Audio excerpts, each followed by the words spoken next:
说今年我最期待的游戏，其中有一个就是《怪物猎人荒野》。记得当时为了玩《怪物猎人世界》，我买了人生中第一台索尼主机 PS4。《怪物猎人世界》一直以来都是我心目中最好玩的游戏之一。然而超顶级的制作、超庞大的粉丝群体，最终出来的竟然是发售一天 Steam 褒贬不一。去评论区一看，直接给我笑死。这么认这个评分系统干什么呀？如果大家在玩的时候遇到问题，就应该用钱投票，该退款退款，该差评差评，抵制半成品游戏的行业现状，好吧？我们先来说一下整个游戏的亮点，最后再来讨论一下荒野现在遇到的问题，也顺便说一下《怪物猎人荒野》这一款游戏值不值得入手。先说结论，如果你是一位老猎人，那这就是一部精致无比但体量不足、完全没有做完的怪猎。想要有无数的内容可以畅玩上大几百个小时，那可能远达不到要求。但如果你是新手猎人的话，那这绝对是为你量身定制的一部怪猎。它有着全新的低门槛设计，带来了全新的艺术表现，让你游戏的前10个小时能有一个很不错的体验。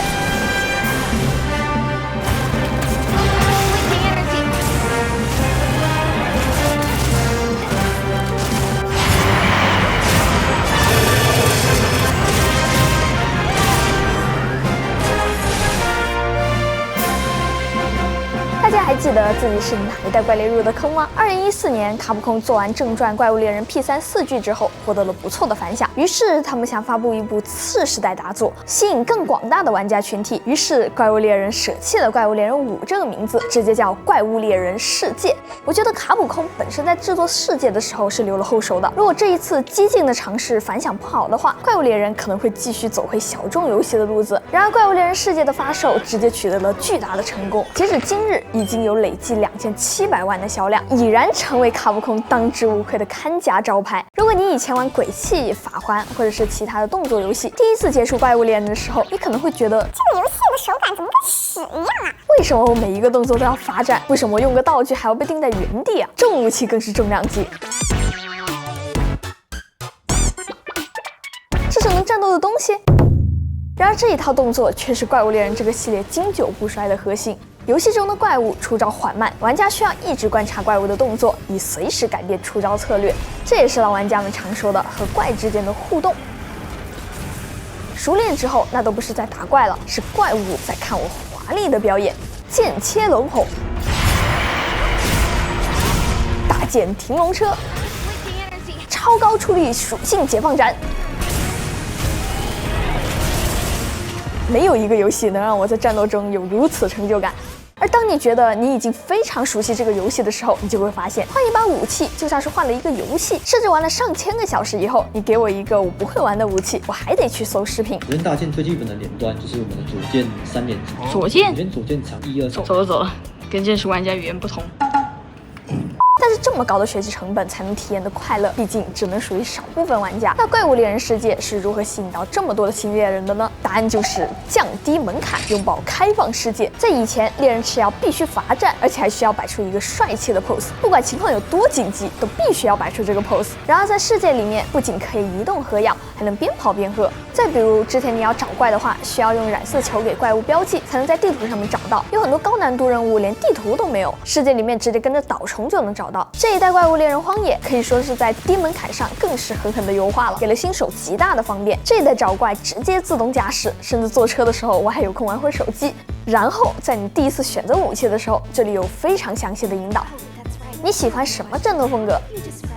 比如我是新手，我是乌龟，防御就是最好的进攻。那你希望武器给你提供什么呢？不止格挡，我要必杀一击的魄力。于是你就获得了本命武器，当当，冲枪。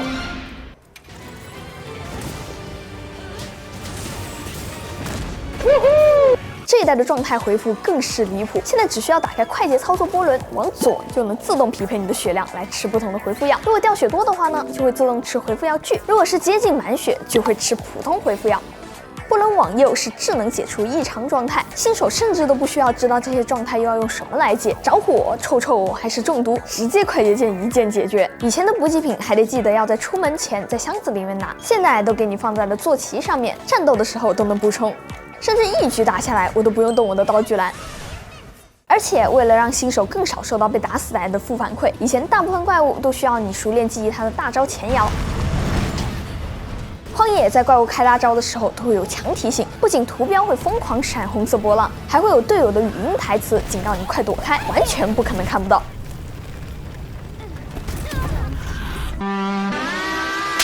甚至如果你没有网络的话，也可以叫 NPC 来一起战斗，他要是死了还不会影响报酬。现在连爆筒都可以移动了，就连联机打队友的击飞都变少了，打到一半还能打车来接人，真的是把新玩家捧在手心里宠啊！而且现在可以在战斗中切换武器了，在打怪之前可以装备2把武器，不过我们这太刀侠都是不带脑子的，一般呢都是带2把太刀的，玩太刀玩的。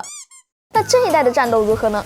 这一代的新动作可太爽了！每一代怪物猎人都会有独特的狩猎机制，比如冰原里面的撞墙，崛起里面的骑龙打龙。这座荒野加入了怪物的伤口系统，怪物的某个部位在受到一定的攻击之后会变成伤口，特殊攻击打到伤口之后呢，就会有倒地或者是硬直。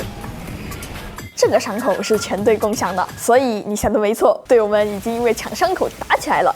想要打伤口，就必须要能打准，这就有了这一代另一个核心机制——集中模式。在任何状态下都可以按下左扳机进入集中模式，攻击都有了指向，而且这不是简单的视角问题，现在可以实现很多以前完全做不到的转向。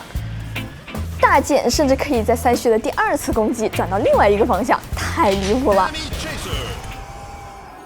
不过我很想知道卡普空是怎么会觉得我能操作得来这个的。你现在拿起手柄试试看，按住左扳机，然后再推这个左摇杆去操作这个攻击的方向，然后右手呢又要按住这个 Y 去蓄力，然后再转右摇杆来调整集中视角。不是，你这是想让我长出第6个手指吗？卡普空，你来给我操作一个看看。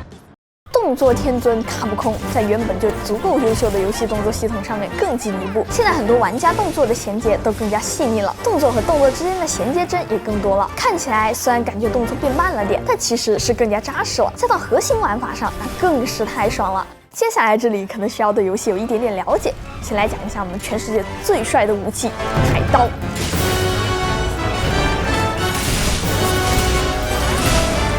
太刀新加入了大招灯笼剑的后段，帅到爆炸。现在灯笼砍下来之后，继续按右扳机就可以再消耗1层热，打炼气解放无双斩。然后现在红刃之后动作完全改变了，剑切会变成后旋剑切，帅到妈妈都不认识。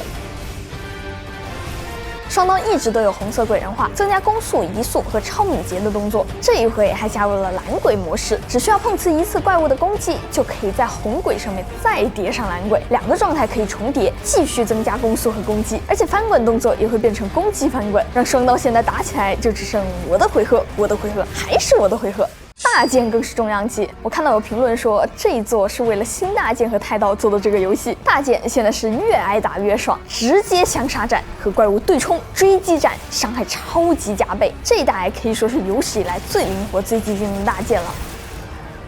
世界还有一个重要的成功因素，创新性的使用开放地图，将以前需要独条的传送地图无缝的衔接在一起。世界入坑的猎人可能无法想象，以前的怪猎只需要走到地图边界1厘米，你就会被传送走，所以你甚至可以把怪拖到边缘打，这样你就可以随时换取回血。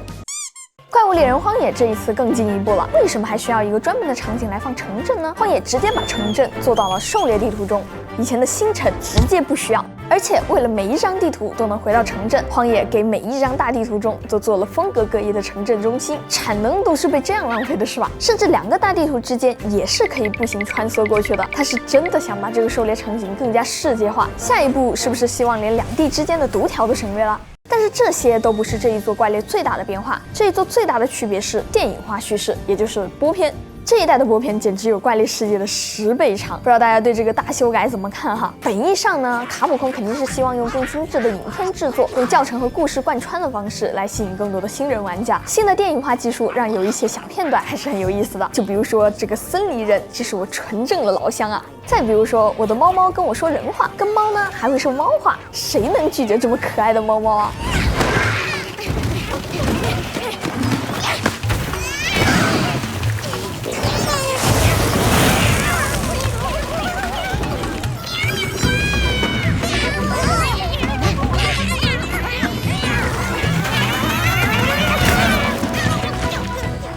可爱捏，这里有一个最重要的，这一代一定要好好捏脸。这些世界的捏脸跟闹着玩一样，捏了2个钟，这游戏变得跟鬼一样。这一代主角的这张脸呢，贯穿了游戏的全程。如果不会捏的话，也可以去网上抄个作业。开服第1天，我的朋友里面就有整活大王了，好吧？要不也发一下你们捏的，让我抄抄作业。现在主线里面串联的每一个怪都用了一个故事来引入，介绍了主角团遇到它的原因，相当于为了每一个怪物编写了一个故事。但是这就是最重要的地方了，谁他喵的关心主角是怎么遇到怪的呀？我们想看的播片是这个怪物是怎么捕猎的，它是怎么和别的怪物战斗的，它的习性是什么样的。然而这代最重要的这个传统它没了。就比如说这一座我看到有大怪鸟哈，就非常的兴奋，想要知道它的生态，但是剧情里面就只说了，哇，这里的大怪鸟好多啊，咱们抓一只回去调查一下吧，就结束了，神经啊！我要看的是骚鸟偷吃大龙蛋，恐暴龙荣获中分大剑，大猩猩爆吃妙脆角。怪物自己的生态，怪物之间的互动，这一座基本上就没有印象深刻的争夺。而且本来怪猎这个动作游戏的剧情就和动作电影一样可有可无，怪物都是坏，人类都是好，团结一心，没有人与人之间的算计和勾心斗角，甚至不会有任何一个配角去世。这种框架下本来就不可能写得出一个很扣人心弦的剧情。我唯一有印象的就只有最终战的最后一幕，确实给我整燃了起来。By my own order.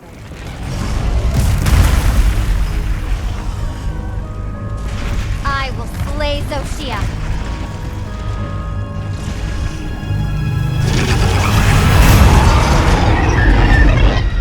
在最后10几个小时精良制作的核心主线，在我看来，剧情还不如隔壁塞尔达。而且这一代纯靠剧情推动，对于玩家理解生态来说是灾难性的。这一代找龙就是自动驾驶，主线全程也不需要带脑子找怪，玩到解禁了，我连地图都不收。以前呢，我需要自己找脚印，一点点的去熟悉地图，了解怪物的习性和它喜欢待的环境和区域。闭着眼睛，我都知道怪物猎人世界里面火龙的家在楼顶16号区。你问我荒野里面火龙会在哪一张大地图里面出现，我都不知道。播片本身不能算作缺点，不想看跳就完事儿了。但是现在的流程主要服务于剧情，那真的是本末倒置。我对镜头语言也算略懂1、2，卡普空真的是有点不会做电影化啊！不知道为什么游戏里面有很多这种仰视角的镜头，其实这种镜头在别的游戏中是很少出现的。还有就是每一句话的后摇真的特别长，如果你不手动跳过的话，间隙长的根本就不像是来对话。这些画面的出现，就感觉卡普空对这个领域还是非常的陌生。看着主角和选项，再配上这个音乐，再配上这个视角，我都感觉我要穿越了。还有就是这游戏压根儿就没有做完，你能想象一代怪物猎人铁质武器只强化了2次就打到放字幕了，到字幕一共就10几个小时，武器都不用做就结束了，没有猫饭，也没有狩猎斗技场，没有集会所，因为他得做5个集会所。上一代的猎人小屋也没有了，抓的生物我都不知道该放哪。我在5个营地里面就像个外人，没有一点的归属感。没有古龙，上位的怪物出现也没有演出，只能说世界90%好评不是没有原因的。这么认这个评分系统干什么呀？另一方面来说，《怪物猎人荒野》也是备战2025年度最佳运营游戏。我已经说了，你像这样的游戏本身就没有打好基础，你能给我保证接下来更新或者 DLC 的更新它能揪回来呀？务实一点，我劝你们把自己怪物数量优化的这个理念先搞懂。之前的引擎挺好的，你把它换掉干什么？你告诉我。再下去你平该要输龙腾世纪了，你龙腾世纪输完输无名九死，再输新兵特工，现在没人输了，脸都不要了。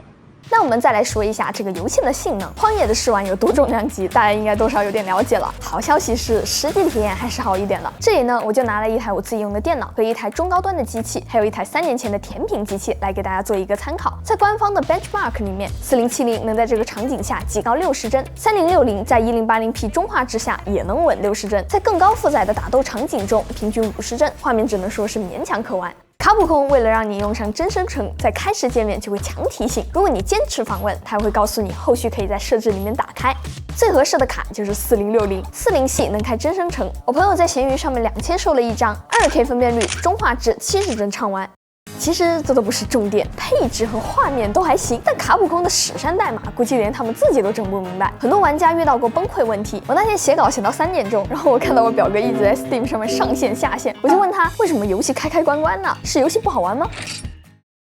游戏内也是一堆的 bug。所以其实我更推荐直接拿 PS5 玩，画质优先模式下，城镇35帧，战斗画面30帧，高情商和 PS4 玩世界差不多，在帧率模式下都可以60帧运行。PS5 这时的渲染分辨率为900P， 基本可以和 Switch 坐一桌了，画面非常的糊。PS5 Pro 在 PSSR 下看起来表现相对好不少。动作游戏呢，我还是更喜欢用帧率模式来玩。游戏还有一个免费的材质包，但是写的配置要求是16G 以上的显存，给大家测试过了，区别不大，还一堆的兼容问题，不是90系的卡都别装线。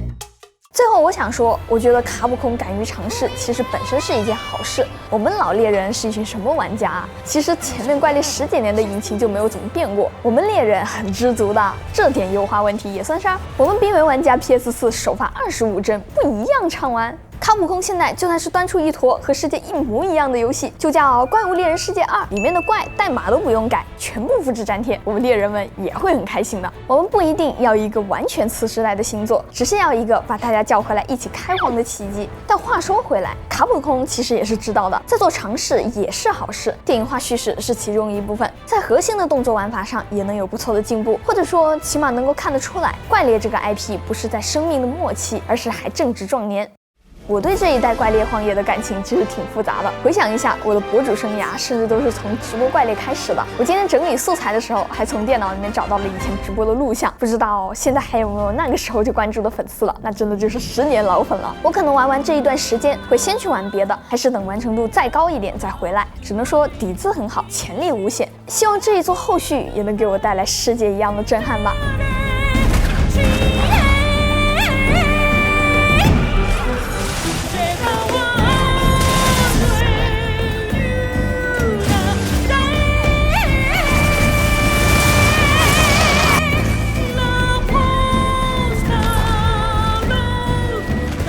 那么这期视频到这里就结束了。如果这期视频还有点意思的话，记得给我点赞3连关注哦，这对我来说非常重要。那我是 Teddy，咱们下期再见吧，拜拜。